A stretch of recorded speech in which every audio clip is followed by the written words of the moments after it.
Hey everybody, my name is Daniel, and this is why I gave Abominable a B.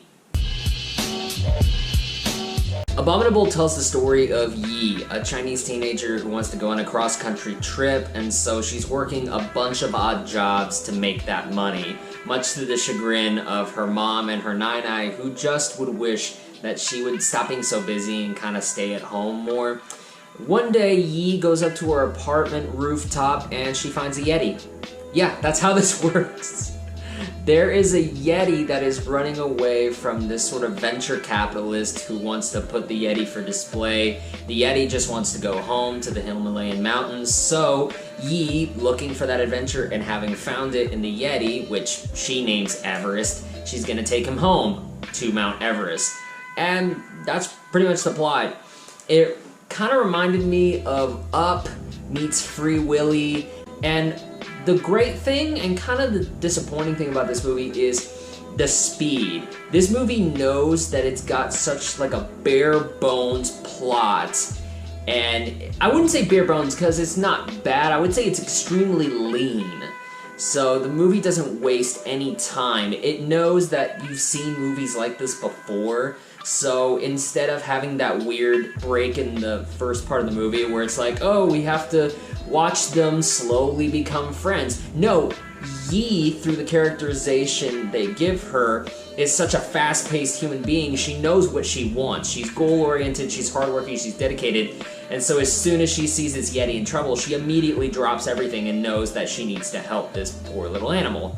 Which, I think that was, one, fantastic characterization, fit with the tempo, and two, it didn't waste any time. It got us on the adventure early.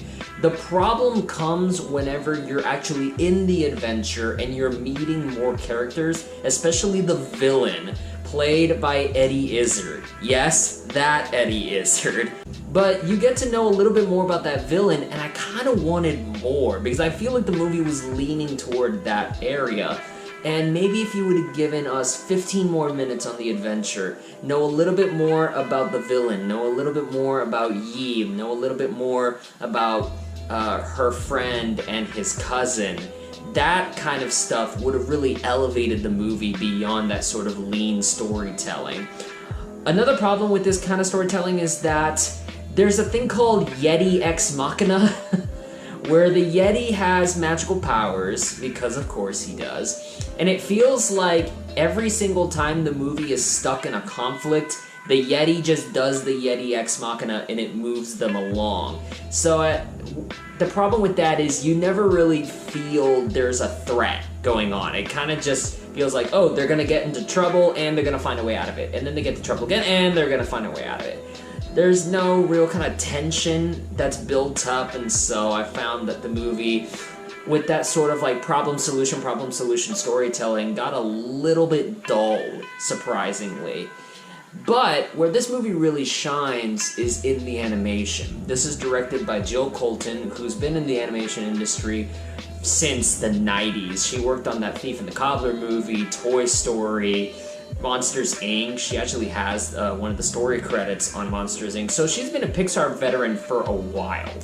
And watching this movie, the animation just is gorgeous. I love these environments. I love as they're traveling across the Chinese landscape, you get to see so many different environments and see what can be done with those. There's especially one sequence, I will say like in a rainforest, that just kind of lets the movie breathe a little bit, and it is absolutely gorgeous. Put that with the music, there's a wonderful violin score that kind of goes underneath, and it just brought the waterworks a little bit.